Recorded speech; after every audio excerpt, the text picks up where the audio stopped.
Hello, hello. We're just getting started here. Let me pull in Weyrwood. And here we are. It is Thursday, May the 4th. Be with you. And we are starting on Chapter 8 of Weyrwood by Choice of Games. Lots of things have happened since we streamed yesterday. Interesting things. We have gone to the chariot races. We have thrown our own party. We have met a daemon. We have even seen the fallen, which are I should say, the servants of the daemon, um, up to something strange and interesting, either burying or digging up something. We're not entirely certain. And we have been asked by dear Miss Danae Gufford to intervene in her already arranged engagement because she does not wish to marry the man she has been uh, engaged to by her father. We have had a chance to perhaps find some loopholes in gaining our inheritance in a more um, mobile sort of wealth, and we have declined it because it seemed very shady. So that is what has happened since we streamed yesterday. Today, we are going to be learning about the charter in Chapter 8. So that is going to be very interesting. As far as our stats go, our qualities are that we are quite charismatic, not quite as intelligent. We are delicate more than we are bold, and we are fairly empathetic as well. Our subterfuge and principles are still fairly neutral, but we are slightly more shady than we are principled. Our health is a respectable 90%. We are somewhat accomplished, and as far as sports goes, we could be better, we could be worse.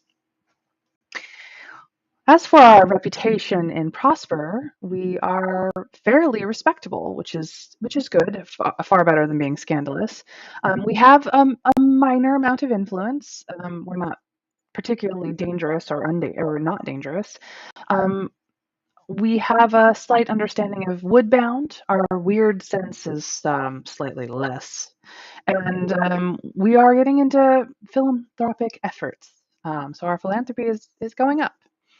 When it comes to our relationships, we are still very neutral with the weirs of the wood, but we are becoming slightly more interested and interesting to the daemons. Our best friend Hippolyta and I are not as close as we used to be for reasons. Colonel AX is fairly neutral about us. Lady Eugene quite likes us. Mr. Wren Gufford is fairly neutral but leaning familiar. His cousin, Miss Danae Gufford, however, likes us quite a bit. And we have intrigued the Elsendor Wakefirth of Prosper, the only Wakeforth that is currently available and on the market.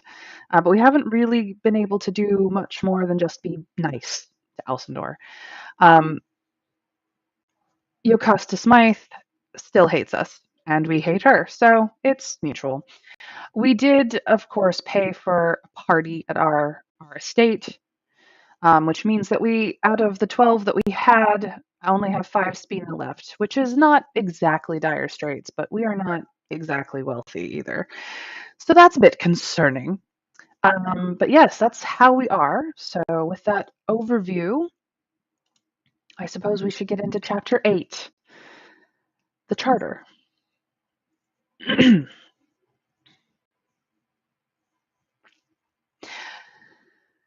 Morning slips through your window, soft as the barest touch of silk. Your mind rings with the memory of the daemon Malachite's gaze. Weird, disjointed fragments of speech drift through your mind.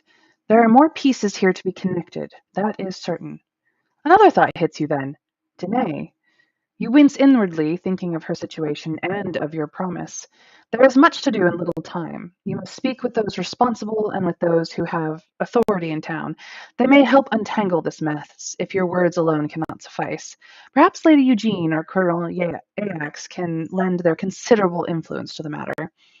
You rise and prepare for the day. There are a great many things set in motion, and the sinking sensation in your stomach tells you that there is no way to control or even see all of them. That I will agree with. Things are getting complicated. The thought of the daemon's retinue, and the formality with which they habitually attend their overlords weigh upon you. For the more you see, the more you hear, the clearer it seems that there must be rules controlling the daemon's presence and prosper. Perhaps they are even in the charter. Over breakfast you make a point of asking Bruno about it. My guardian knew many things about the daemons that are not commonly mentioned, you say.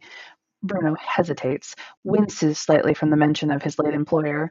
You suppress a grimace. Remembering can be painful, but sometimes it is the only way to find new ways through. It is better not to speak of those things, Miss Eyre. How do you communicate to him your suspicions without unveiling your clandestine activities or drive him to alarm? Shall we speak openly, appeal to his emotions, present the matter logically, or circumvent the truth entirely?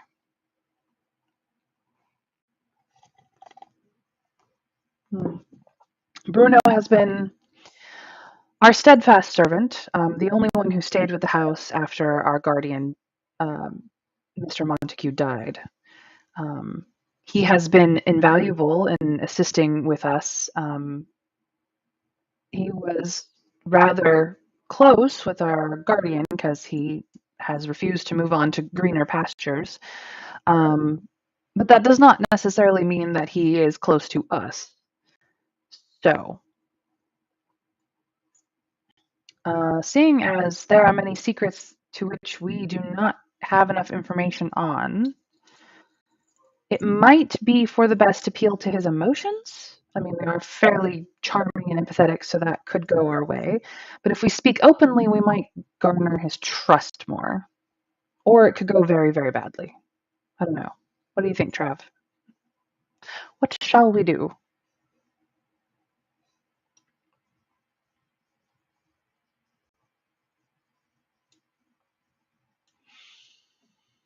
Hmm. Oh, I think I'm going to appeal to his emotions, primarily because I think that is our best way forward at this point, so early in the chapter. You must feel as much as I do that all is not well here, you say. I believe that there is something wrong in Prosper, and it is to do with the Damons. He looks at you for a moment, and then his shoulders slump. I cannot pretend that I have felt wholly at ease this season, he murmurs. Bruno takes a moment to compose himself, and then speaks measuredly. What you say does, indeed, seem grave. I do not know all that Monsieur Montague knew, of course. They rarely confided in me, but I do believe that more information could be found in the council library. That is where they keep all the important documents from the founding of Prosper until now. You thank him for his help and set off.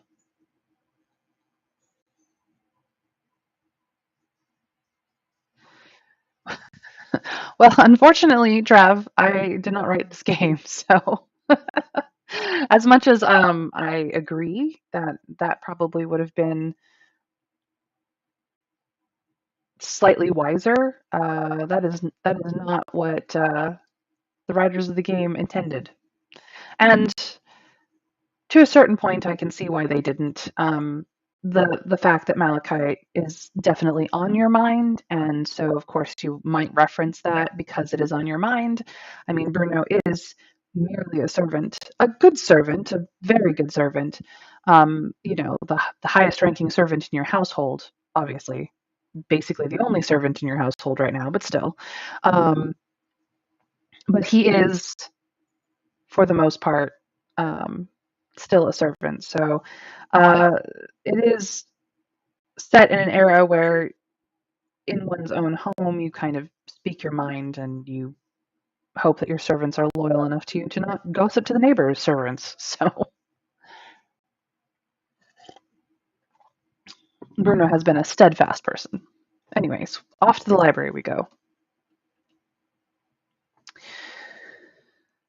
The library is in a corner of the council chamber. Today was no meeting, and you encounter very few people around. However, once you enter, you quickly realize that you are not alone. The librarian, a stick-like man of refined dress and appearance, whom you recognize from the council meeting, is there. He is seated at the desk, apparently deep in writing something. Yet when you ease closer to the door, the scuff of your footsteps makes him raise his head and look around, an expression of acute suspicion on his face. How will you gain access to the library? Will we create a distraction and sneak in, invent a suitable excuse to see the records, or feel for weaknesses in the building's magical defense and slip through the wall? Ooh. Um, I don't think we have enough magical oomph to slip through the wall. I mean, as interesting as that might be. And we are only slightly more subterfuge than not, so perhaps creating a distraction and sneaking in would be a little risky. Out of all three of these, I would say invent a suitable excuse to see the records because we're charming enough to be believed.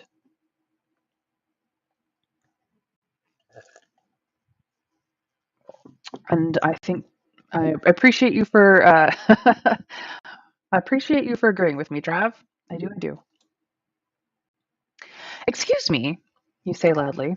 I am researching my great great grandfather's affairs, and I do believe that some information I need is in one of the documents. May I enter? The librarian allows you to enter, all smiles and bows, as he seems to assume that you are a patron. He hovers until you send him off to the reference section on a wild goose chase for a fictional account of your guardian's predecessor's gift to the municipality. Blah, blah, blah. I can read, I promise. Once alone, you breathe a sigh of relief. You have successfully made it past the library's gatekeeper and are free to look without being apprehended. You examine the gilded volumes and scrolls until you see the raised display cabinet that houses the charter. There's just one problem. Your eyes land on the place where it should be. You cannot fully believe it. The display case is empty. The charter is gone. How do we react? Do we freak out and say this is a calamity? Do we keep calm? Or, I'm sure there is more to this than meets the eye. So, how do we go about dealing with the fact that where the charter should be, it is not?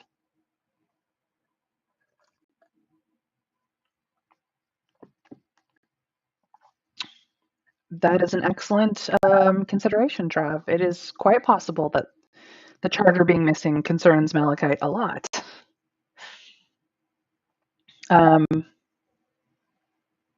I mean, keeping calm is always a good idea, stiff upper lip and all that. But yes, I'm sure there is more to this than meets the eye. So perhaps we need to feel our way through this particular situation. You stand rooted to the spot for too long. Eventually, your thoughts catch up with your racing heart. Who could have taken it? Who else in this town even knows about this matter? The thought strikes you with with driving force. Someone else must be on the same trail as you, or else, or else someone has been in on it all along. But who?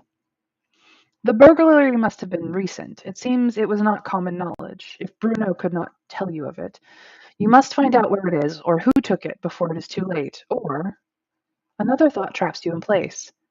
Perhaps it is not too grievous a loss.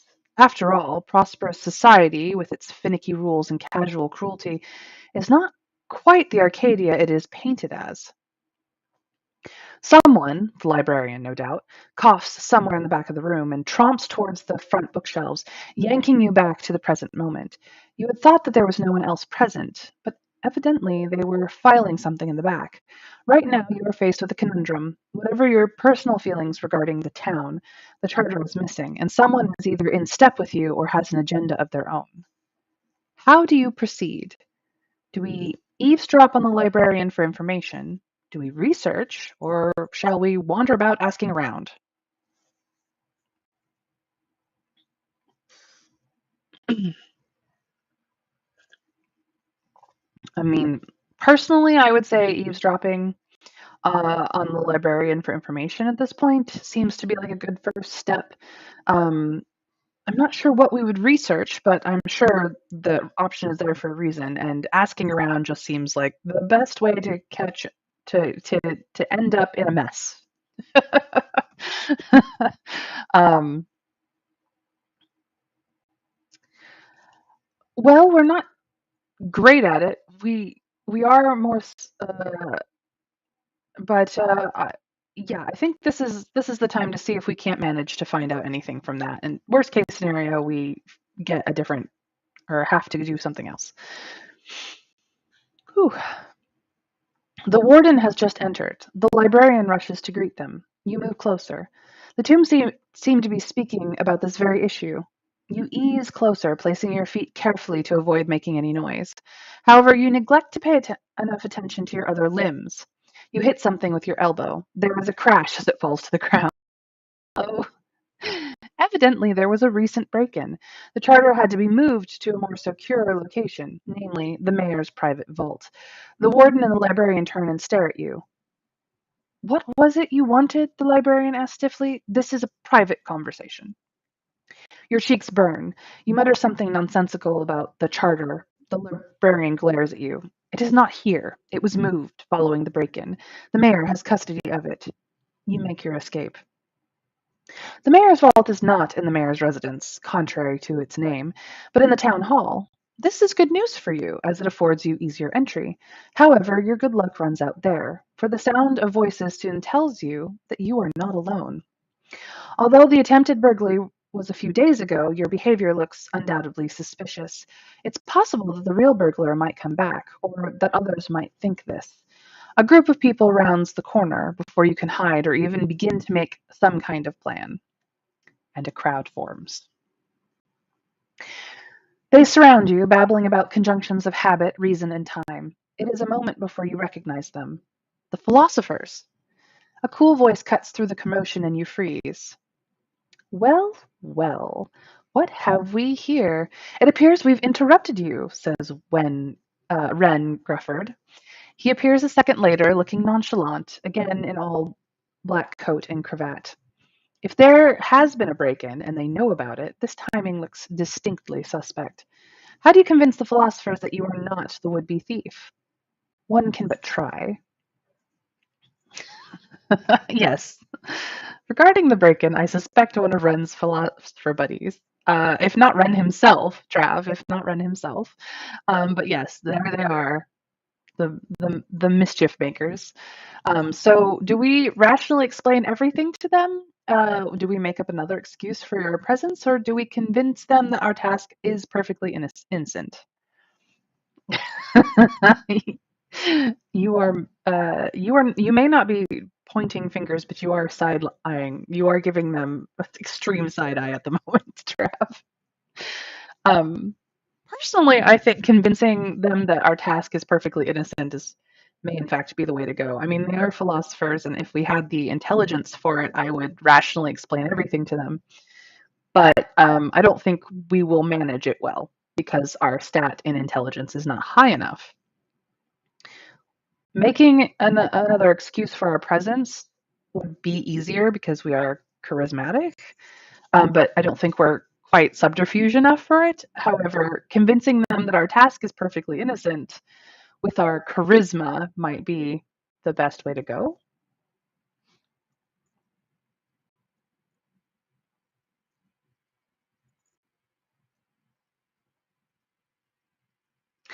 Well, there isn't really a deception stat. It's like if we go to qualities, there's subterfuge, of course, in contention with principles, but there's not like a true deception stat. I think it's like subterfuge plus charisma or something. I'm not exactly entirely certain how the back end of these qualities work, but we are charismatic enough to be convincing, if nothing else. Um, but they are the philosophers, so they might take to a rationalization to explain everything, rationalizing it anyway, better than they would convincing them. It's just a That's my understanding of how the game works. Is I don't think making up an excuse will go over well. So one or three, and if you think one, I'll go with one.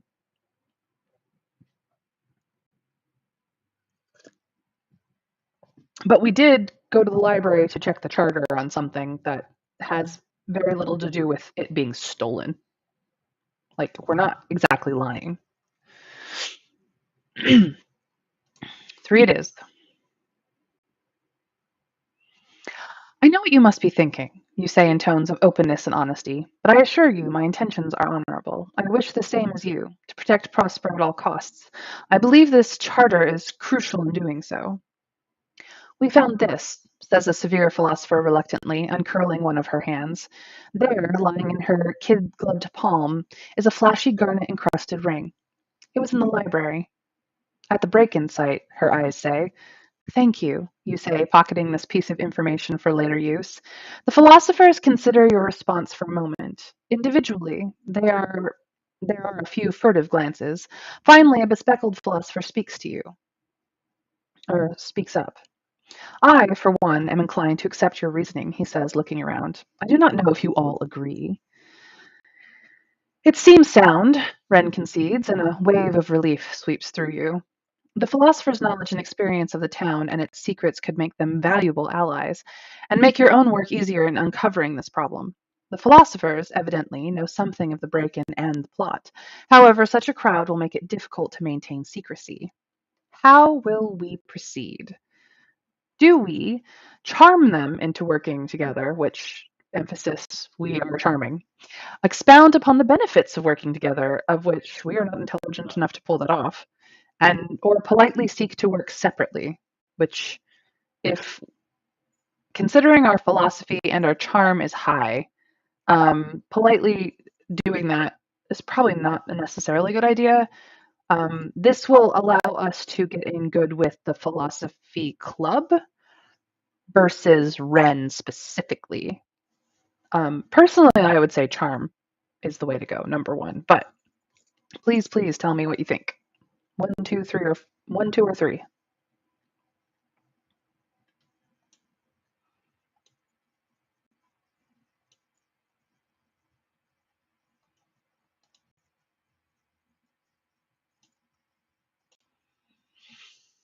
Yes, Trav, I agree. Number one seems to be the best bet for this particular moment.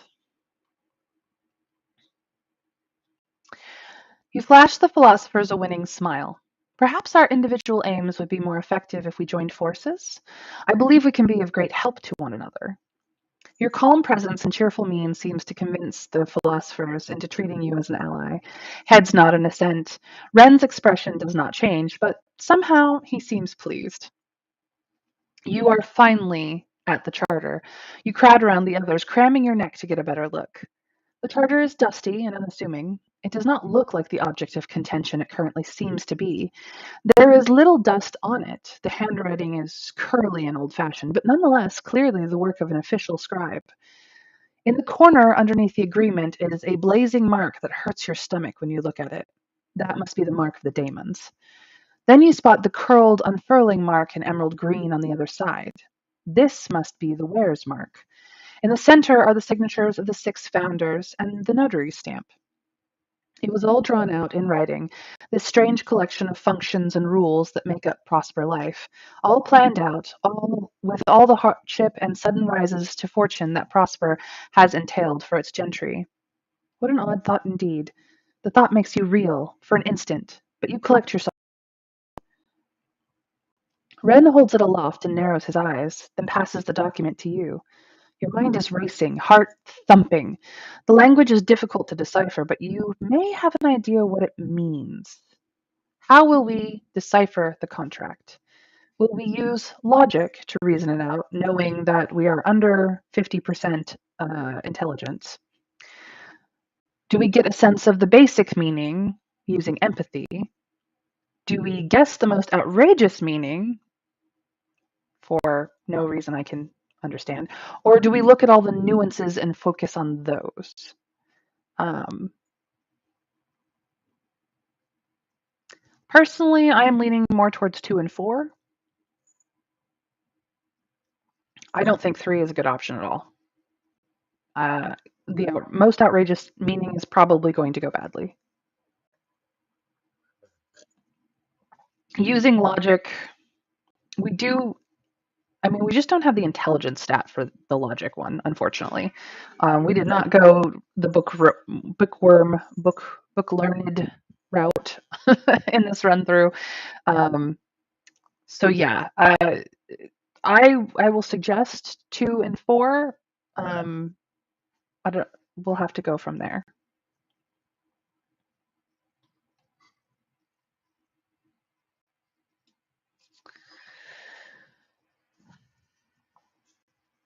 I'm not sure we can succeed with 4, but I'm not sure we can't. Like I have some understanding of belong to which options. I'm pretty sure that 2 is the empathy option where we feel out the basic meaning, but 4 might be empathy plus some. I'm not entirely certain. I actually wouldn't mind trying 4 if you're up for it, Trav. But 2 will probably be the safer route.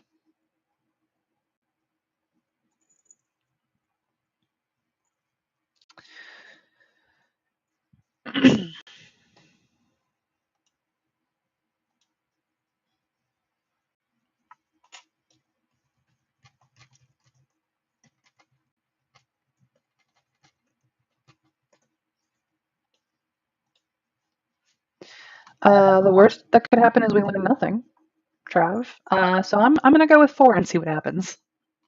Ooh, lots of text. This could be interesting. You examine the document's most intricate passages, but the legal jargon makes you feel seasick. You have no idea what any of it means.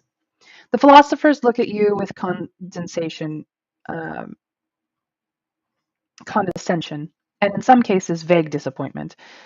Nearly correct, says Wren at last. How I interpreted it, at least, is that at the founding, this charter was drawn up as a contract specifying the land allotted to our forebears.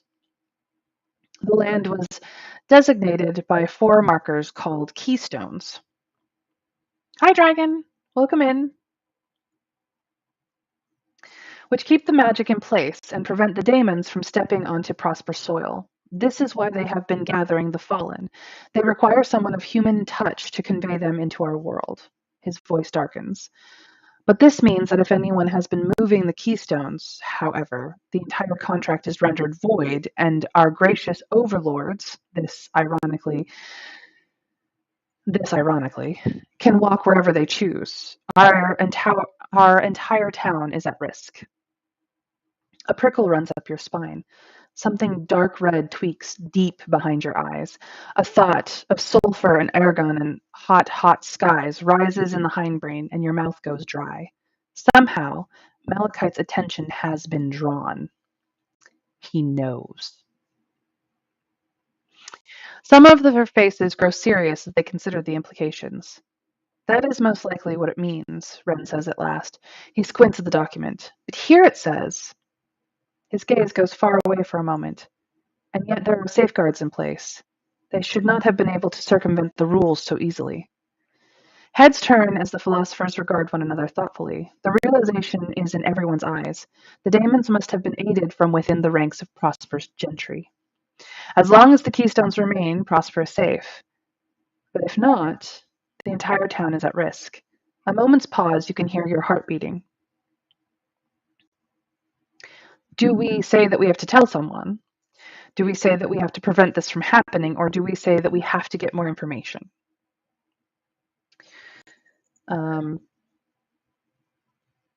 Yeah, Damon's having the run of Prosper is bad, and we have noticed in previous chapters that they are gathering more and more fallen. It is an attrition over time sort of deal in that. Hi, Dragon. Enjoy your window shopping. There's always good games. Although, if you want to peruse the choice of games catalog that Weyrwood is a part of, feel free. I agree, Trav, that 3 to getting more information is probably our best bet. Yeah, I'm gonna go with three. We don't know enough yet. We also don't know how the wares um, fit into all of this as well, and what their um, part of the contract is. So we just are beginning to understand the Daemon side.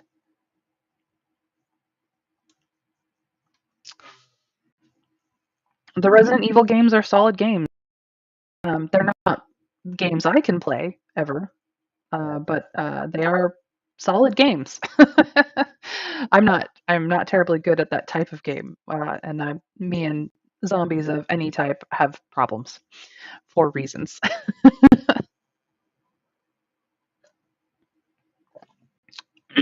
Anyway, there is a murmur at this. Some of the philosophers look as if they object. Ren holds up a calming hand.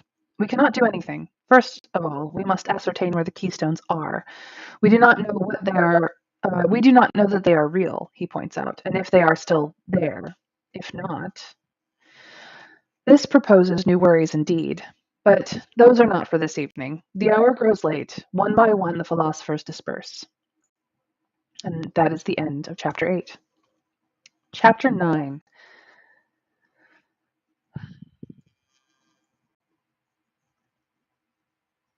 The Leapers? Hmm.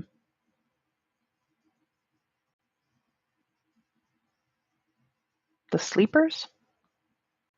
Not entirely certain. Anyway,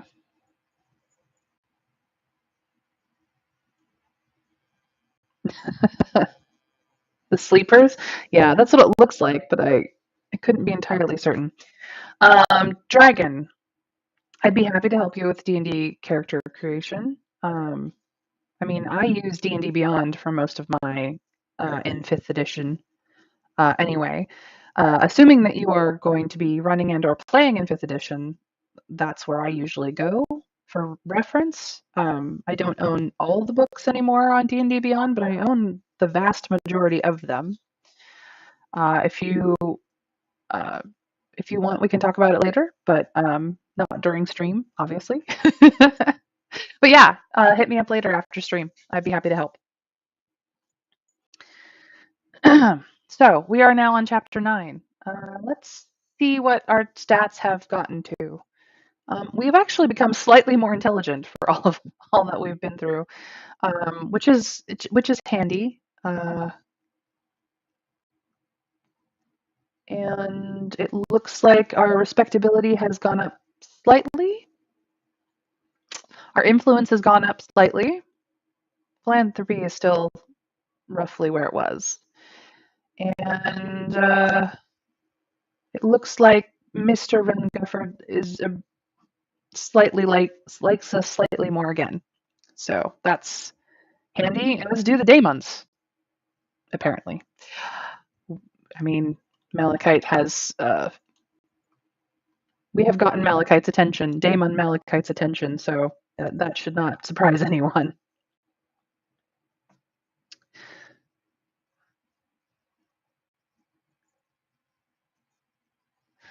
Fantastic, Dragon. Thanks. Yes, absolutely. Text me on Discord after stream,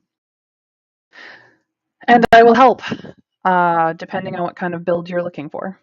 So, Chapter 9: The Sleepers. Dark dreams weave through your thoughts, wrapping themselves around you, pinning down the windows of your mind. The keystones are of paramount importance. The thought that keeps presenting itself over and over again is that it may already be too late. You blink open your eyes. Grayish light illuminates the room. It is not quite dawn. An invitation. Bruno knocks and enters, hands you a card. This just came, he says in tones of deep importance. You turn it over. It is an invitation to the opera from none other than Lady Eugene. I, Dormin, uh, Domiglione Starghetti. My apologies, my Italian is terrible. You roll the title around your tongue. It puts you to mind of something, though you cannot recall what. The Secret Sleepers, you read. I heard it is quite a popular opera in the city, Messer. From whom did you hear that, Bruno? It is perhaps more surprising to learn that the grim and taciturn Bruno follows news of the latest musical dramas. He does not respond, and you return to pondering the card. Not perhaps ideal timing. The issue of the Keystones and the Daemons press hard upon your mind. But when the town matriarch calls, one does not refuse. More can be gained from attending than from missing this event. It can help you to unravel the final pieces of this puzzle. All the important people to whom one would speak will be there.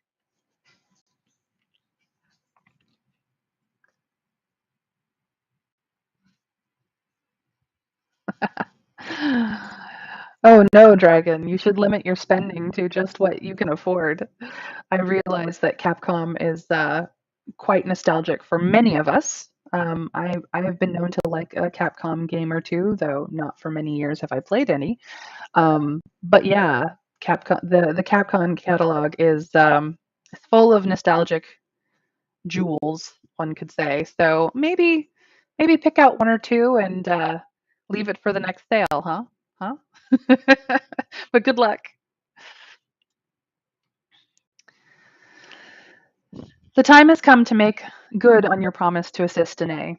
If you are to persuade Danae's family to release her from this antiquated engagement, there are several angles from which to approach the issue. If you are in good terms with Ren, he might be a good ally to have. Indeed, it is a wonder that Danae did not go to him to begin with, but perhaps she is ashamed to ask for help from her cousin. Otherwise, it might be most expeditious to confront Mr. Roland Gufford head on. If you have enough social influence that your word and presence alone bears weight, this might be an efficient means of solving the problem. However, if you do not carry enough social consequence, it is unlikely to bear much fruit. On the other hand, it might be wise to create pressure around the situation. A healthy rumor would be just the thing. But rumors require time and feeding to grow, and time is one thing that you lack. If you are on acceptable terms with Yocasta Smythe, she might help you plant and amplify the news. After all, spreading scandals what she likes best to do. But if relations to your neighbor are frosty, this plan could well backfire and reflect badly on you. It is full early to make a call. It is too early to make a call, but this is important and necessity impels you to act. So, will we speak to Mr. Wren Gufford, confront Mr. Roland Gufford, or plant a rumor? It is unfortunate that we are not doing well with any of these people. Yocasta Smythe is a no-go. Planting that rumor with her help would be very easily done, but we will not get her help. She is an awful person and we hate her. Mr. Wren, on the other hand, we're still pretty on neutral terms, leaning towards favorable, but still fairly neutral in our association, so he's probably not going to be that helpful. Whether or not he cares about his cousin remains to be seen. We've already turned down Roland Gufford's assistance once, and now we're going to confront him about his daughter's engagement? Tricky.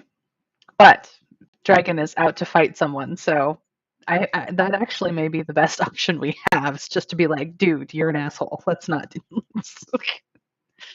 But as Trav says, none are good. So which of the bad options are we going with, Trav? Are you going to agree with Dragon?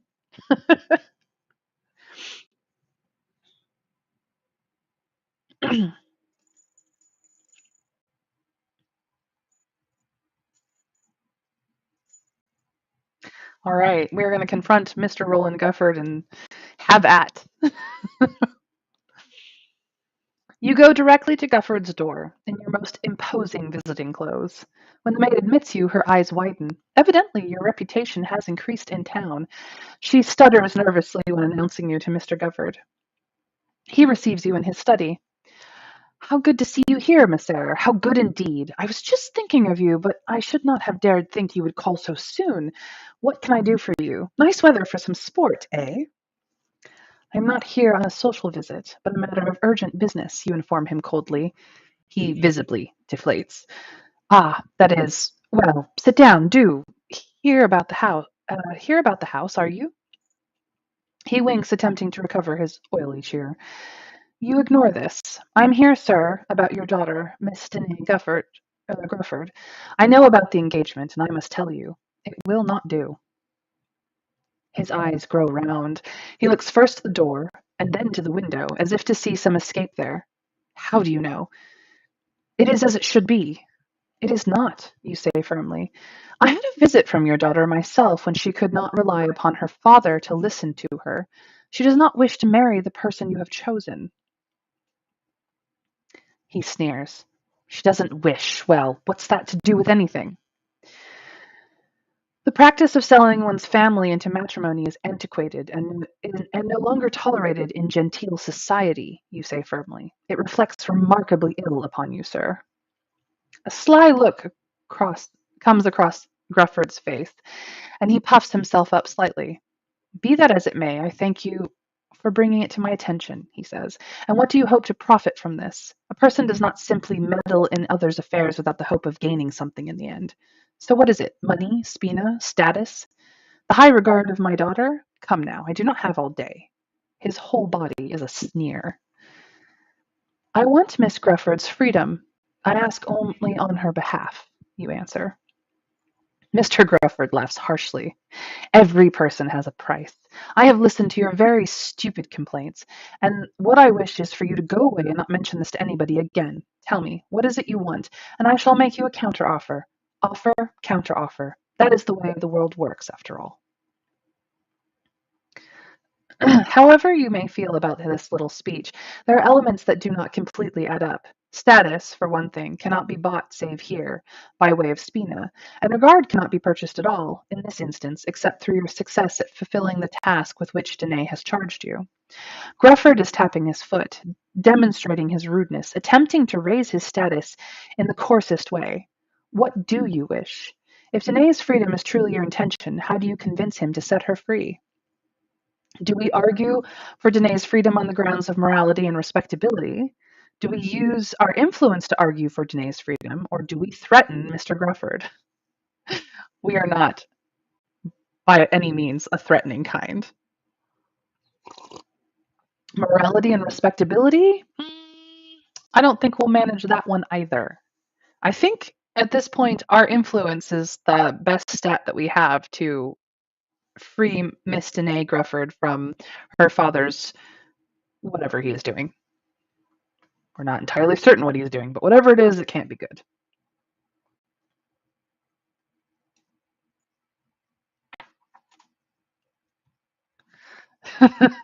Trav, we don't have the. We didn't joke earlier to marry her ourselves, so I'm not sure that that is an option that we have at our disposal. So.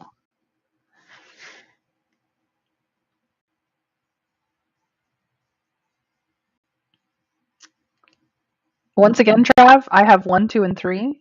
I appreciate that you have an answer. To really do, and to be honest, I agree with you. But yeah, we need to figure out which option we're actually going to take here. Um, just FYI.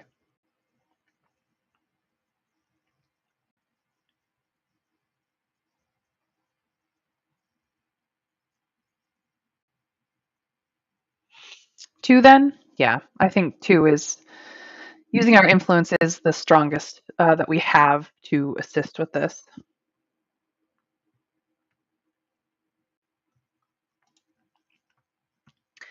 You pull yourself together. Sir, I really think you should listen to my words. I am not friendless or without respect and Prosper. The regard of our neighbors, of our whole society, well, it is easily lost and much more difficult to regain.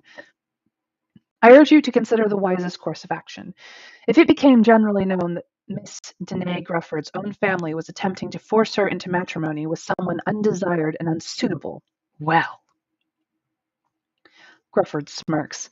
You do not scare me, he says, but his assurance rings hollow. Who would believe you? You press your advantage. You have fought for your reputation in this town, I believe, fought hard for it, as a newcomer. It is not often that those who move to prosper become truly established among its elite. Memory runs deep here. I am from an eminent family, and there are a great many who take my counsel. If it came down to it, if it were merely a question of your word against mine and that of Miss Grufford, who would not believe me? This appears to give him pause. He shrinks down in his chair. That is, I had not thought.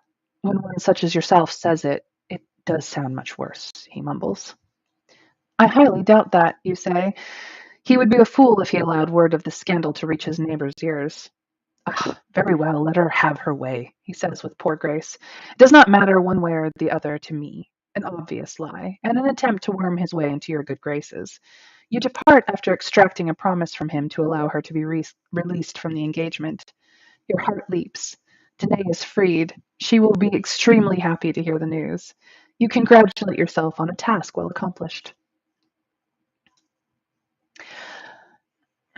You run into her at the corner of Silver Street. Dominique, she calls and takes your hand. She is grinning, beaming, happier than you can ever remember her appearing in all your acquaintance. I cannot thank you enough, she says, practically levitating with good spirits. If there is anything I can do for you, please tell me. I shall always be grateful my whole life. It was my pleasure, you reply. You go home. It is not quite afternoon, still plenty of time in the day. A strange scraping noise rises from the street below and makes the hair stand on the back of your neck. You look out. A hunched, black polished carriage driven by the fallen is at your doorstep. Malachite has made good on his invitation. As if in answer to the thought of his name, one of the thralls opens the door and the Damon Lord pokes out his head and hails you. I bid you good day, Monsieur Montague, he says. Would you like to join me? As you can see, I have made all the arrangements. I am eager to wait upon you. It could be dangerous to go into the wilds, and if not dangerous, then certainly time consuming. And time right now is of the essence.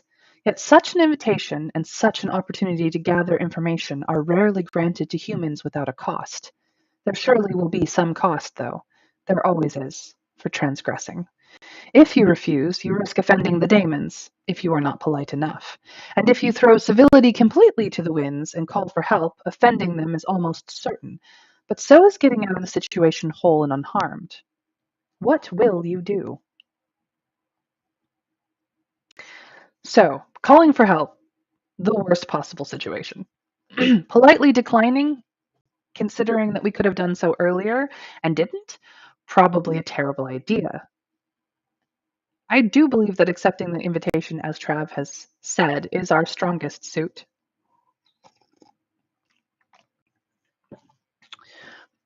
And we might learn something that we need to know. Like we already need to know more things. This is an opportunity for information that I feel like we cannot pass.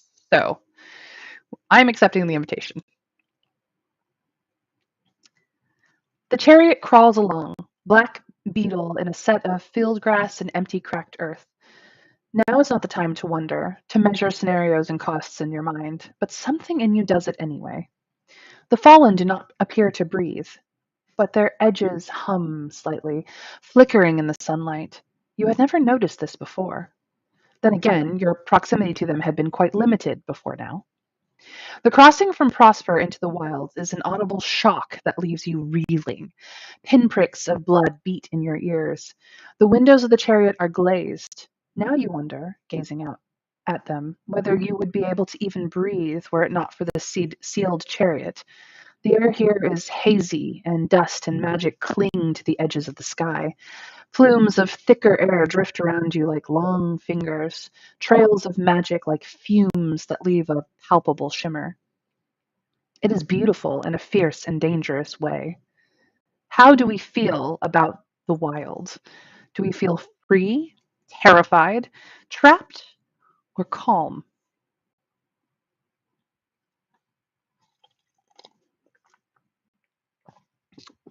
I don't know about free. We are in a chariot, a sealed chariot. Trapped is more likely. Terrified, absolutely. But I do feel like perhaps trying is the best option. However, how do we feel? Chat, how do we feel? One, two, three, or four? Let me know.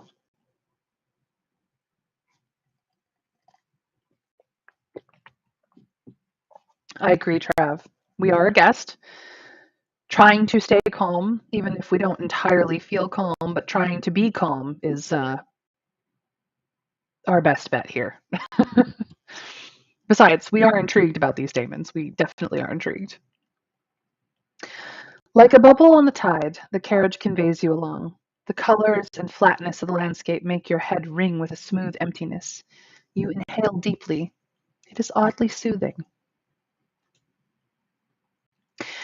You travel in this way for some time before any buildings are in sight. Now and then a bit of scrub appears, a tree twisted by wind and magic past recognition, a red chalk boulder resting upon the ground. But for the most part, it is flat hinterland. A person could get very lost indeed here. Suddenly, the appeal of Prosper's verdant lands, with its woods and well maintained rainfall, makes more sense, if daemons even value such things. A building, spiky and strange enough to make the pit of your stomach protest, can now be seen near and far in the deceptively flat landscape. It looks like a cathedral built of hands, upraised fingers clasped together in feral embrace. The carriage turns towards it. This is Malachite's residence. And enter the daemon's home we go. The fallen hand you out of the chariot. The contact of your hand against one of theirs causes odd tingles to run down your spine. But then again, your senses are nearer overwhelmed by the buzzing of the air around you and the strangeness of the building in front of you. The air is thick to breathe, but surprisingly syrupy. It does not taste noxious, as it appears it might from inside, but tangy, like a citrus fruit from faraway lands. Malachite stands just inside the pointed vestibule, wearing an enormous collared vermilion cloak, grinning. It is not a comfortable grin. Welcome, he proclaims, as you start up the stairs. I am delighted you could visit. It is a thrill and an honor to, at last, meet the person who thinks they can best me, he adds. You blink, discomforted. He brushes past you with an odd laugh. Do you thank Malachite honestly, thank Malachite as politeness demands, or keep silent?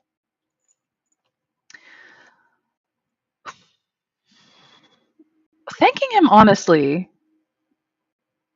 might get somewhere, might get us somewhere. I mean, we must be polite. Absolutely. Two is the safest bet. But keeping silent is a terrible idea. We have come for information and we are charming, and honesty might get us somewhere. And Trav agrees with me, so we're going with that. You are very kind, you say. Thank you for inviting me here.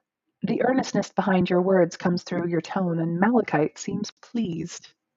Oof, inside we go. Malachite takes you on a tour of his abode. There are many things that pass your eyes without resting in your mind, for they are outside the borders of your comprehension.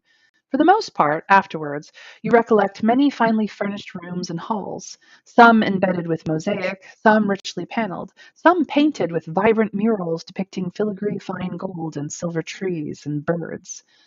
There are a great many live birds in the place, too, you realize at some point. Brilliant tropical birds with scarlet and turquoise plumes, finches with extra crests and violet markings, white sparrows. They are oddly silent, or perhaps the buzzing in your head repulses additional sound. Their quantity increases as you move towards a certain area of the house. Malachite pushes open two handsome oak doors with a flourish, moving quickly. My library, he says. He says it in tones of significant pride, which you cease to understand when you see past him. It is a distinguished round room, with all the trappings of a fine library, save that it contains absolutely no books at all. Instead, every shelf in the room is lined with cages. Inside these, ordinary birds of the world flit and scratch. Drab sparrows, wrens, and swallows circle. You can even hear one skylark. These are not silent. The air is filled with warbling sound. Something about it punches your gut, and you struggle to breathe for a moment. Malachite observes you, then draws the doors shut. That is enough for today, I believe. We shall take tea. With a discreet gesture, he signals to one of the fallen standing mutely in the hall. The thrall nods and bows and turns to go with slow movements, as if under water. Malachite watches it go with eyes that deflect both light and consequence. Shall we? You follow his billowing cloak to a sitting room that feels lighter, without the weight of incomprehensible significance. Wow. Those birds are not just birds. I don't know what they are, but they are definitely not just birds. The tea smells entirely ordinary, and Malachite assures you that it is from the tea merchant in Baker Street. It would be rude to refuse, and moreover, your throat is dry from the journey. Malachite is watching you closely. You hesitate. You believe me capable of wishing to poison my guests. Privately, do you? Do we believe that he would poison us without a doubt? That he would poison us but not so obviously? Or do we actually believe that he would not? He has been fairly straightforward with us so far.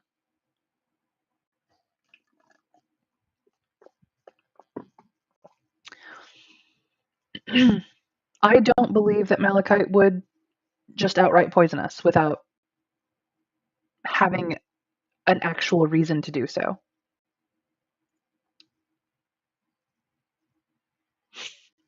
Exactly, Trav. I agree that he's definitely capable of wishing it, but would not do so without an actual reason. Um, would he do so not so obviously? That is something to contemplate. But again, I think that there are rules with a capital R here in play that I don't think you would. I think three is the correct answer here as well. So let's go with three. Malachite's enthusiasm for showing you around seems genuine. It cannot be often that he has willed or willing visitors from the human realm. If this was a trap, ample time for it has already passed. Malachite seems to be watching the thoughts in your eyes. Suddenly, he looks bored. Well, drink it or not, it is your choice. I care not. What will you do? Will we drink the tea, decline to drink the tea, or pretend to drink the tea? Personally, I think we should drink the tea. He did say it was from Baker Street. We have recognized it as something we know. And we do not believe that he would poison us. Exactly, Trav. Absolutely. We will drink the tea. You take a sip. And it is ordinary tea after all. The show of good faith appears to raise Malachite's spirits. He beams a surprisingly good-natured smile. You see, I am quite relieved. You do not believe me capable of poisoning my guests. Malachite drinks the tea, with a little something from an egg-shaped container poured inside. It is a tonic for my health, he explains. This sits oddly, indeed, but there is no time to mull over it as Malachite launches into speech. Well, now you've seen my home, and what do you think of it? There are some far grander residences here, but it is far from the least of them. A pity I could not show you the castle defences, some other time perhaps, if you ever return. We daemons are always at war against each other. It is not often I get to enjoy true genteel society. How do we respond to this? Wasn't the treaty supposed to end that? Do we think that Malachite sounds envious of the human world, or do we not know anything of this?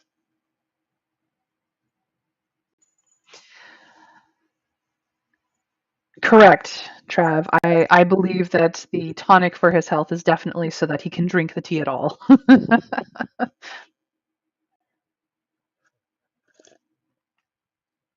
without negative repercussions, as it were.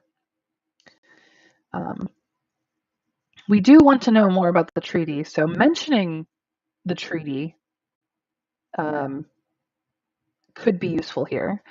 Um, Pointing out that Malachite does sound envious of the human world could also garner us information, but saying that we know nothing of this It's probably not a good idea. Or he might expound. It could go either way. But one, two, or three, what shall we do? How shall we respond? Or continue this conversation, really?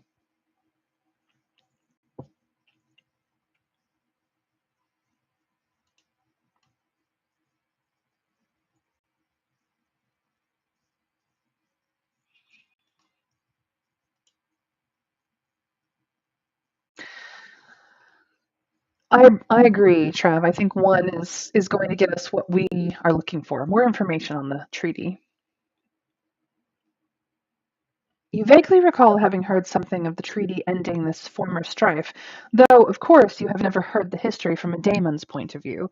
You say as much. Malachite snorts. Find a pitcher and a bottle, and my kindred will find a way to smash it into bits and make a quarrel over the remnants, he says. It is simply our way. We cannot be changed, though we can be polished up a little. This statement sits oddly with the opulence of his abode and the courtliness of his manners. But you have not come all this way for nothing, he says sharply, returning to his habitual manner. I must give you a boon in thanks for calling. I receive so few visitors. When things come down to the bone and gristle, I should not like to see you suffer for it, or for your civility to me. Allow me to help you. Ooh, ooh, ooh, we're going to profit. How? He looks pleased by the question, but changes the subject. Let us visit my garden, for I could not let you leave without seeing it. It is one of the great attractions of this area, though I say it myself. You follow him outside. The garden is a collection of rocks set in the earth in waspish shapes. Their shadows form eerie pictures against the cracked ground, grasping geometric patterns. It is dizzying. Is it not splendid? He asks, beaming. There is a discomforting number of teeth in his mouth. They are very slender and pointed. Oh dear. What is his offer? Malachite watches you as if suppressing a grin. I'll wager you never dreamed our lands held such beauties. No, indeed, you murmur. If you join us, you can enjoy status unlike you have ever dreamed, Malachite says. You can taste the delights of our court and live a long and profitable existence. I personally shall vouch for your safety and will. In return, you will help us to take back the land that is rightfully ours, were it not for those meddling forest rats and your fellow kind. Prosper would fall. Prosper, as you call it, would indeed fall under our jurisdiction. The immunity granted by that thorn, Spina, would be revoked. Meaning, you realize, that everyone in Prosper would join the daemon's thralls. I cannot guarantee anyone's safety but your own, Malachite continues. But anyway, in the paltry time you have been here, you cannot have formed any lasting attachments. Can you not? You turn the question over in your mind. In any case, you will be richly rewarded and be forever free forever from any taint of the wood and any need to preserve your spina. Malachite sighs, rolls his eyes, and holds out his palm. The interlocking lines there glow briefly, flashing like lightning before settling into a tempestuous black and then fading. This is my promise. I cannot go back upon it without suffering grievously indeed. Your hesitation is evidently in um, enervating the demon, but I must have your answer. Will you join me and my compatriots? It would be greatly to your benefit. Do you ally with the Damons? To be alone atop a seat of wealth and power, it can be a great thing. On the other hand, to allow all of Prosper to fall, that is no small matter. To be alone with wealth and power could be a lonely thing, perhaps. If you wield sufficient influence, you can try to persuade Malachite to allow someone else to remain willed with you. Ooh. And this, ladies and gentlemen, is the crux. This is the part where our choice is going to mean dire consequences later. We could join the Daemons. We could join them and allow Prosper to fall and be a part of the fall of Prosper.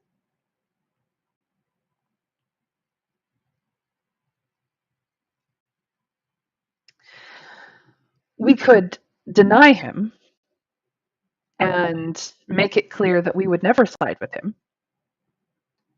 We could dither and say we're not sure. Or we could bargain in the hopes that we can save someone with us.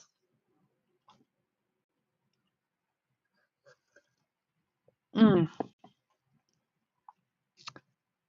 agreed, Trav.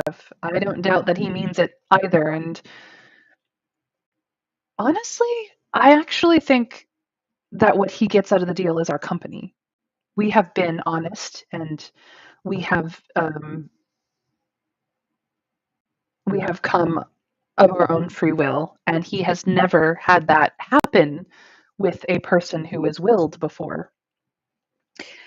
And in return for that, he is offering us a chance to be basically part of his life forever, to be his company, to be a companion. I don't know if like we become his wife or anything, but essentially, we would not be a daemon. We would still not be human, necessarily human anymore either, but like we would be like his birds,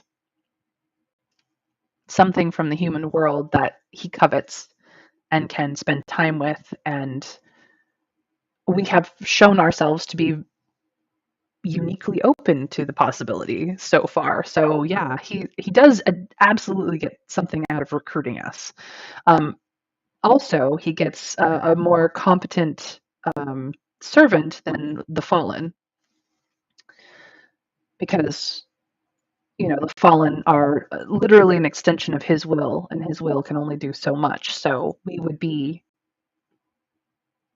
an extension of his will that can think for itself, which in many ways is useful because it means that we will be able to react to things accordingly.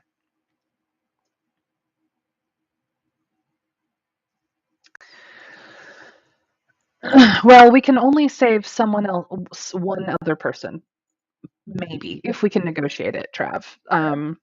Getting people out of town may or may not help. I very much doubt Hippolyta and Francis would leave. We might be able to save Danae as our companion, our wife. Bruno would become a fallen servant of us, but I don't know if we have. I don't necessarily know if this game allows us the opportunity to tell people to leave and run while they still can, while we orchestrate the downfall of Prosper. In this moment, we are attempting to decide whether we're siding, whether we're saying fuck off, whether we're dithering, or whether we are negotiating. It doesn't necessarily mean it's not there, just the choices here are more straightforward. I cannot rewrite the choose your own adventure story, Trav, to suit our taste. Sorry.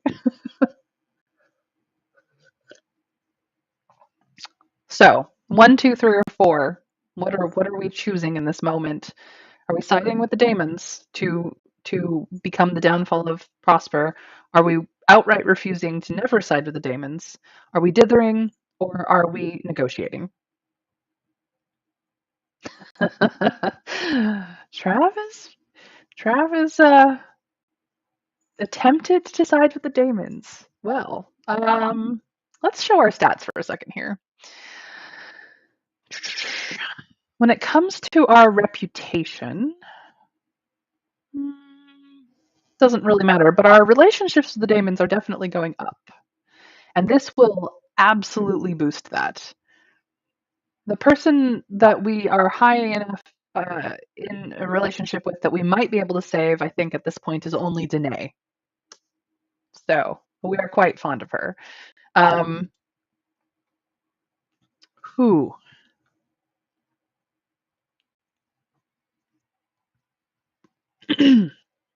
Or do we just not care about anybody in town and we're in it for ourselves? This is our way forward. Our whole point of coming to Prosper was to leave Prosper as fast as we could with our inheritance in liquidated form, and now we have so many things going on. Hi, Winter Fairy. No worries about being late. Welcome, welcome. Do say hello to your son when he gets off the bus for us. And I know that you have also been leaning towards the Daemons as we've played through. So I guess number one is the consensus. Uh, I agree, Trav, but it may not be up to them if we attempt to negotiate either. So, oh, let Prosper fall to the Daemons. Okay, well, we're siding with the Daemons, ladies and gents. Let's do it. Achievement, Daemon ally. We have allied with the Daemons.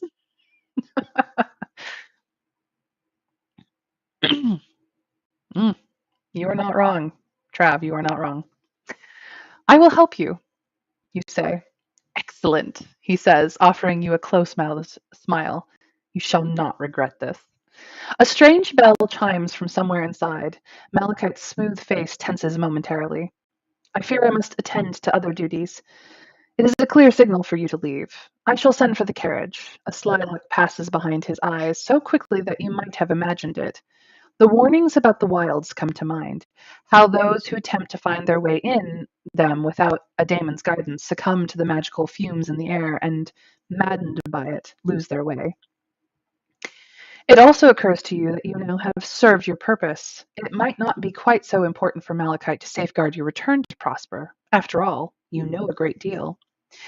The thralls who now appear, smoke silent and grey-faced beside you, do nothing to allay your suspicions. How can you ensure your return home in one piece? Do we ask Malachi for a guarantee of our return? Do we threaten the daemon? Terrible idea. Or do we trade Spina? We only have four. I or five. We only have four or five Spina to our name. So, um, yes, I don't think he likes Spina very much at all either. I think just asking might be the best way to go. So I'm just gonna ask. I mean, we already agreed to help.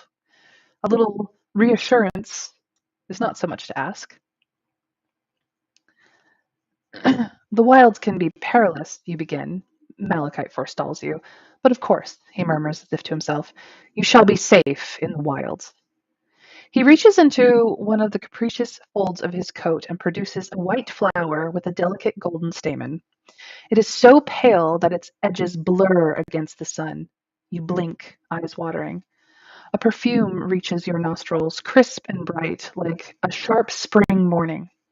This will ensure your safe passage. The carriage inches along the hinterlands like a beetle in the sun, at times the sun refracting against the eerie clouds and that sharp edge of the horizon make you dizzy, even from the safety of the coach. If you fix your gaze towards the front, the dizziness subsides slightly. There is a dark patch, an extra haziness there.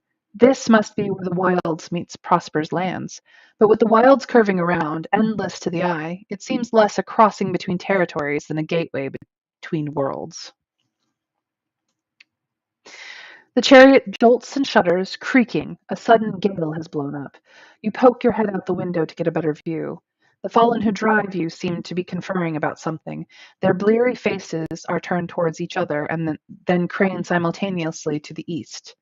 The horses stamp, jittery. You look as well. A great storm cloud, green-tinged and bristling with dust and debris, is approaching. It buffets the carriage, rocking it until it seems quite unsafe to remain inside. The fallen scramble out and open the door with difficulty, beckon to you to step down. The driver unbuckles the horses and lets them bolt out into the wilderness. It's that or risk being crushed. Within moments, the storm is upon you. You close your eyes and huddle against the carriage, but the particles of dust are everywhere, in your nose, mouth, eyes. The dull greenish light seems an omen of the grave. A great gust of wind knocks you against the chariot's wheels with a resounding crack. It careens onto its side, onto the ground. The wind twists you around, pushes you to the ground, its whistle demanding that you ask for mercy.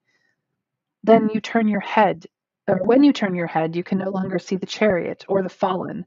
The storm has consumed them. You are alone in the wilds. How will you get home? Do we use Malachite's flower? Do we trust our instincts? Or do we run in the direction we were headed?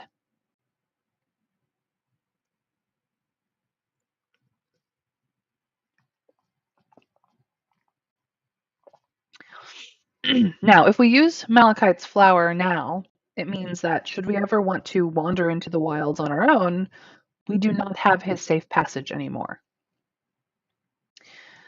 If we trust our instincts, we could get lost. If we run in the direction we were headed, we could also get lost for a different reason. Or we might find our way through regardless. I do not know which stats are used to. I'm assuming is empathy. Um, I'm assuming running in the direction we were headed is a different stat attached to it. I'm not entirely certain which. But how will we get home?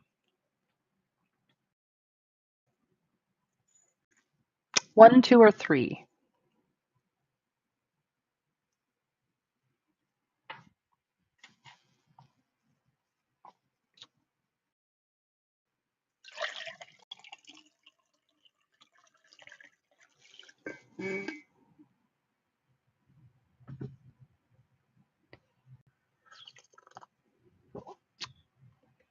It could be a weird sense.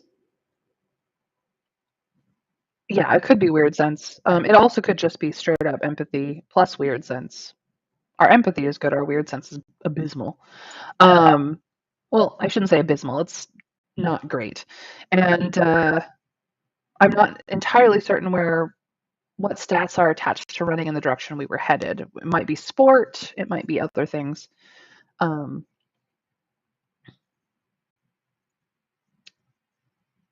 or we could just straight up use the flower and be able to get out.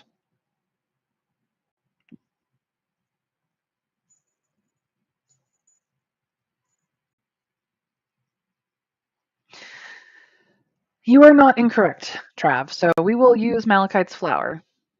You take the flower out of your pocket and hold it to your face. The aroma makes your eyes clear suddenly. The storm does not seem all encompassing.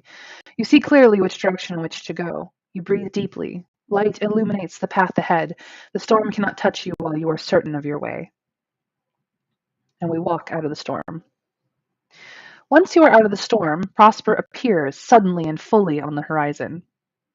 It was a mirage that seemed to be so far away. You feel the border with every particle of your being. It is a jolt akin to a thunderbolt striking too near. Now, suddenly, your lungs can expand freely. Now, suddenly, the acrid, acidic taste of the wild's magic is replaced by good, clean air. Breathing is easy. The air is soothing to your skin. You return to town, shaken but whole. You have survived. You return home and view it with new eyes. The sun is dipping low in the afternoon. It is too late in the day to call upon others or to search for more information. Your best bet is to find them at the opera. You hasten to prepare for the opera, putting on your city finery. The evening is reminiscent of your first night in Prosper, not long ago at all in time, but a different world. At just this time in the evening, you thought it of paramount importance what you wore, and whether you entered on Hippolyta's arm or alone. The assembly commanded all your attention, the need to be respectable and approved of, to show the other gentry of your worth. How much has changed since then? How do you feel about that evening? Are we nostalgic, resentful, or strange? Do we feel that that evening was strange now that we have made a very, very important decision? Ooh, Trav is going to be spicy. Resentful it is. If you had only known then what you know now, things might have turned out very differently. What a waste of time and energy. Or perhaps not, for some things cannot be changed. You finish dressing. The past is in the past. One can only look forward. A note arrives from Wren. It is penned in a slanting scribble that is difficult to read. You can hear his voice in your head as you puzzle out the words, not worlds, words. Because I can do words, sure. It reads, Messire Montague, I trust I will see you at the opera this evening. I have some information which may be of use. Yours, etc. W.G. You wonder what the evening will hold. This is not the usual trip to the opera by any measure. You are very nearly resplendent in all the finery you can muster.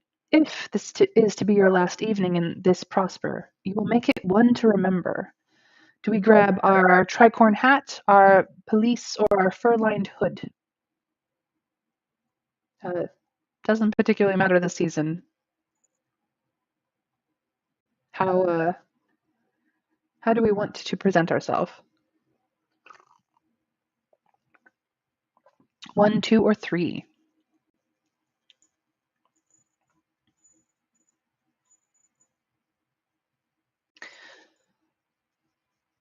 We are a person who presents ourselves as a person, so what we wear isn't necessarily that big a deal.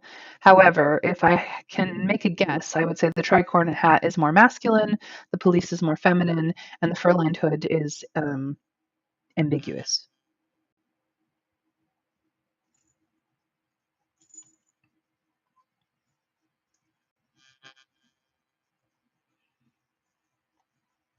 Either or, I suppose, would be another way to describe the fur-lined hood. A fashionable coat. Oh, right, the pelisse it is.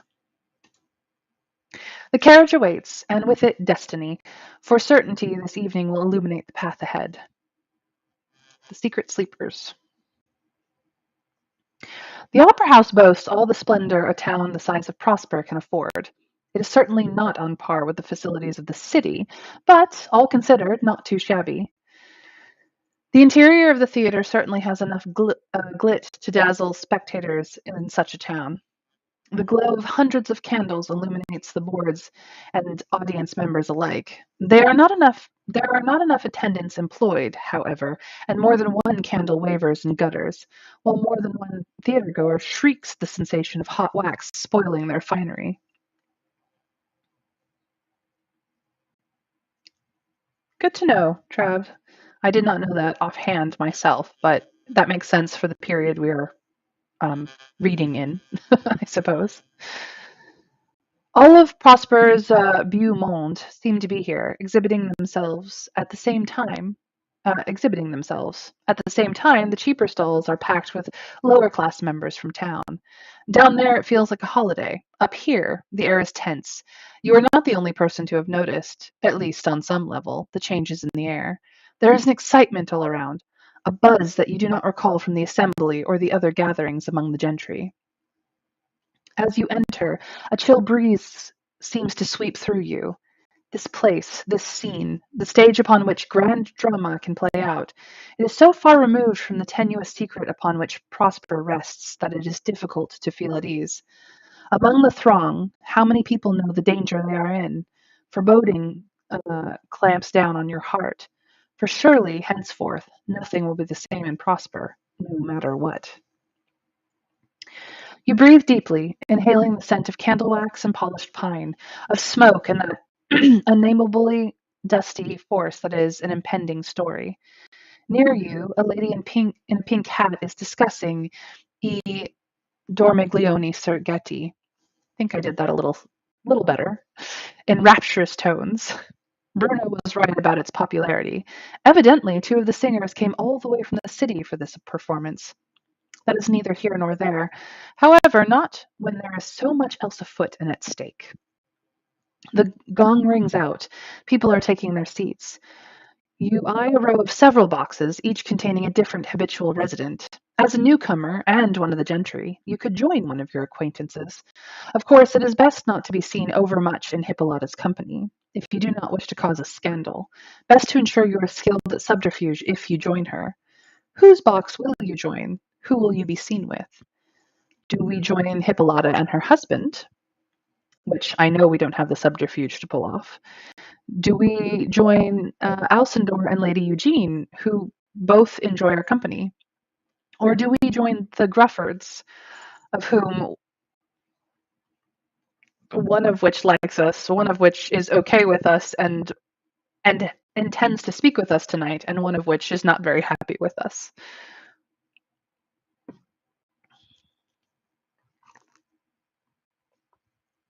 Tricky, tricky, tricky, tricky.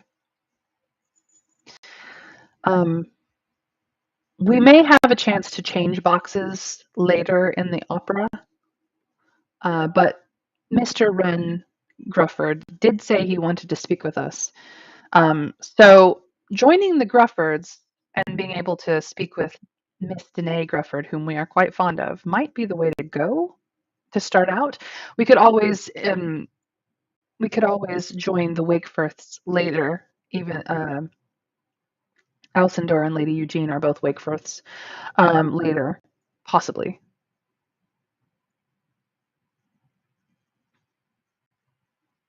That is true. Lady Eugene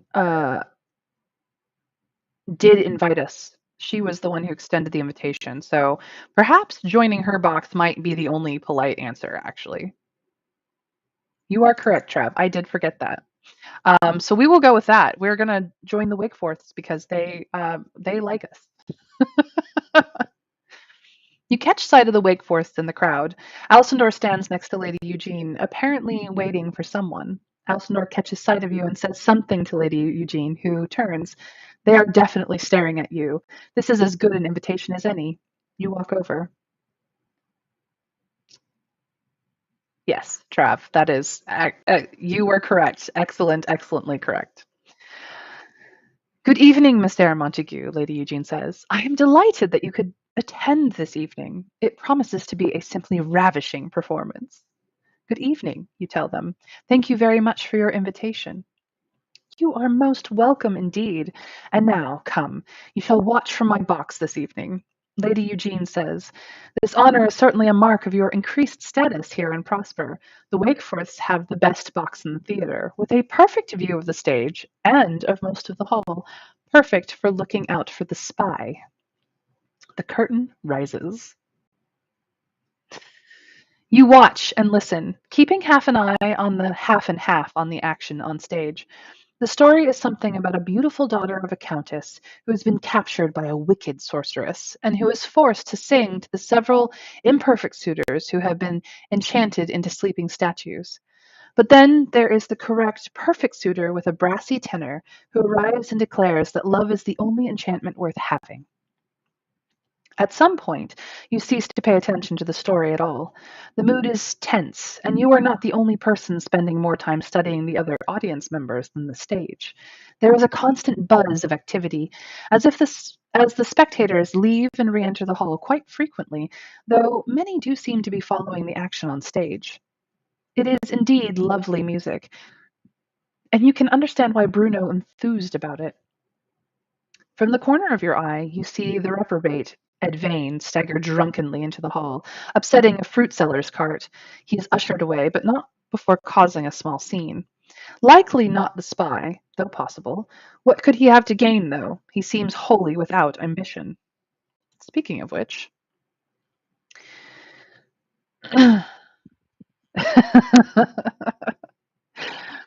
if ambition is the key, then there is no shortage of scheming families among the gentry. But it would have to be someone specifically placed and of recent motivation. The curtain falls on the first act, and you join in the applause, absent-minded, before heading with the throng out into the other rooms. Perhaps watching the opera itself is the wrong tactic entirely. Wherever the spy is, they are not likely to sit still at this juncture. Wren finds you at the interval. I have been looking, he says. Not a thing. You thank him for his attempt. You spend some time watching the crowd together with him from one of the boxes. Hmm. You might, in fact, be correct, Trav. His drunken scenes might, in fact, be to obscure his actual aims, or he could just be an asshole and a drunk.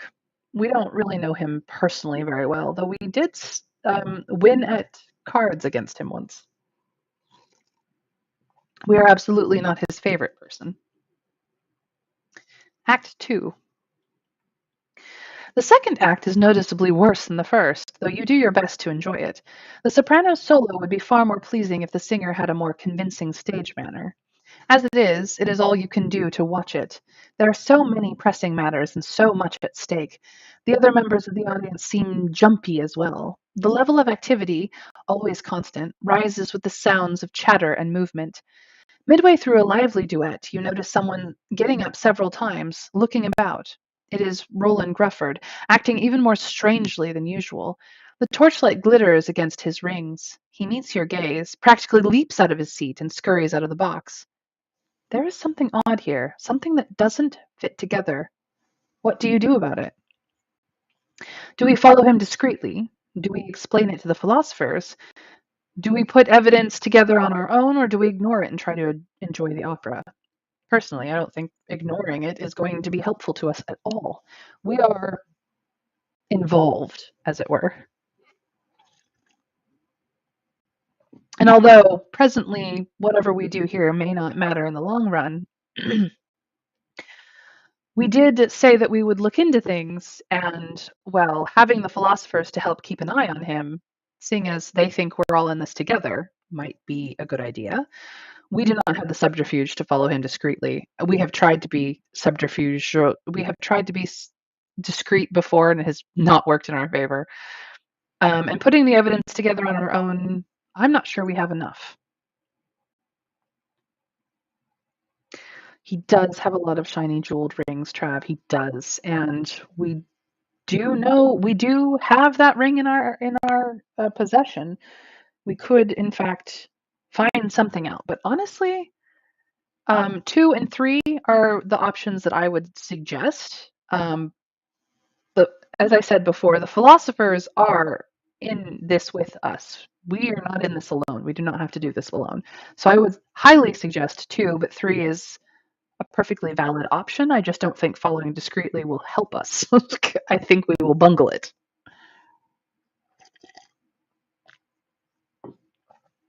And besides, he's running away from us, clearly. Yeah, our subterfuge is just not high enough. It's just not. I would agree that 3 is probably not a good option either, seeing as Ren contacted us and said he doesn't know. So, yeah, explaining it to the philosophers might be our best bet, because at the very least, then there's more eyes and ears out for Roland Grufford. At the end of the aria, you slip out and attempt to catch Ren's attention. It takes some time before he notices you, and when he does, he looks alarmed and confused. Others around you are openly pointing and giggling. Hello there, you beckon Ren. I have something particular I must tell you. And the philosophers, are any of them here? I am sure they heard you, Ren replies, coming over. He does not seem put off by your display, but other members of the public are clearly scandalized. Surely enough, Esterling and Miss Joram clatter up the stairs behind you, looking suspicious. Let us find a more private place, Ren says. You all follow him out of the theater and into the main hall. There you find a quiet corner behind a potted plant. Now, what did you wish to tell me? Ren asks. There is no easy or politic way to put this. I believe there is something amiss with your uncle, Mr. Roland Grufford. He is behaving this evening in a most extraordinary manner. He was not the only one, Wren comments dryly. You catch Esterling and Miss Jorham exchanging glances. As soon as they see that you have noticed, they smooth their faces into attentiveness again. You cannot shake the unsteady feeling in your stomach. I am in earnest, you say. I feel that something is wrong, but I cannot say what exactly.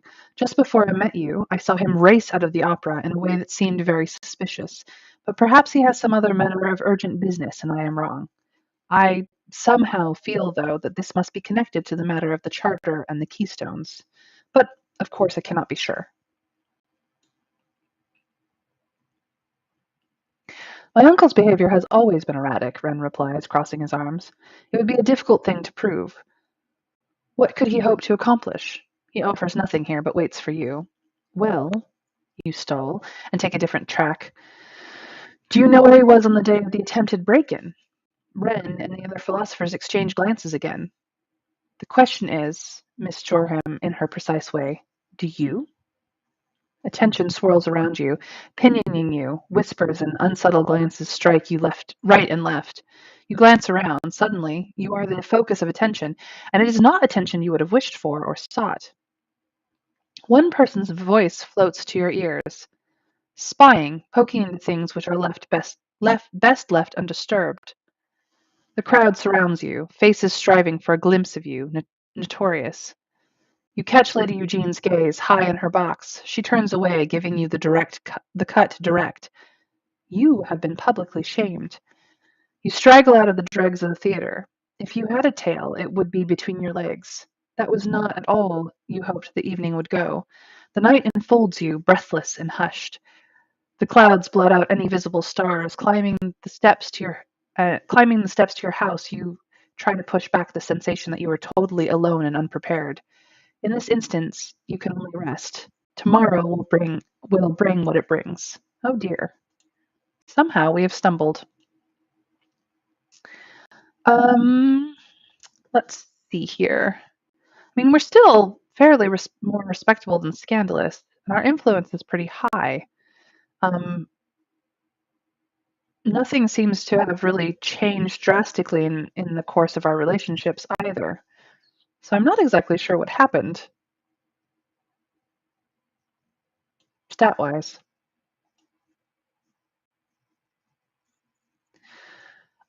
It's quite possible that we are the spy, that we have become the spy, but we did not steal the charter, so or attempt to steal it anyway. We were elsewhere when it happened. I just am not entirely certain why the fingers are being pointed at us. Quite strange indeed. We have reached chapter 10, the Keystones, and I think I'm going to wrap it up here. I I don't think we have. I don't think I have it in me to do another chapter. I did an extra chapter yesterday and ran half an hour over my usual time. So that being said, this has been quite an intense couple of chapters. Yes, Trav, there was somebody before, and the Grufford was anxious before Malachite even met us. So uh, he's definitely not afraid of us for that reason. I actually think that he's more caught up in the loopholes that we uh, talked about in that would get us our inheritance faster, and also the wood smuggling that has been going on. I actually think that that's what his deal is. That's what my gut instinct says about Mr. Grufford. So as much as he might be vaguely attached to the attempt of theft on the charter because of the wood smuggling thing, I don't think it's the same reason that we are. Now, very interestingly, not worried about Prosper's downfall. Yes, Winter Fairy. The game is intense. I don't know what kind of ending we're going to get, but it's going to be interesting, that's for certain. Interestingly enough, Chapter 10 is as far as I've ever played this game previously. This is a run that is drastically different from any run that I have previously attempted in this game, but I've never actually finished the game, so this will be interesting for me as well. That's true, Trav. There are indeed three factions in Prosper, and the Wares are one of them, and we have not really touched on the Wares at all. Our very, very, very brief encounter with one, we wiggled out of barely, and but yes, this game is intense. I know that you came in late, Winter Fairy, so feel free to watch the VOD to catch up on what's been going on and the choices we have made so far. But yeah, this game is. Whew, the story is interesting. I have been enjoying. I have been enjoying this. I like that we are doing things that I have never done in this game before. So I hope everyone has been enjoying the story. Thank you for joining us.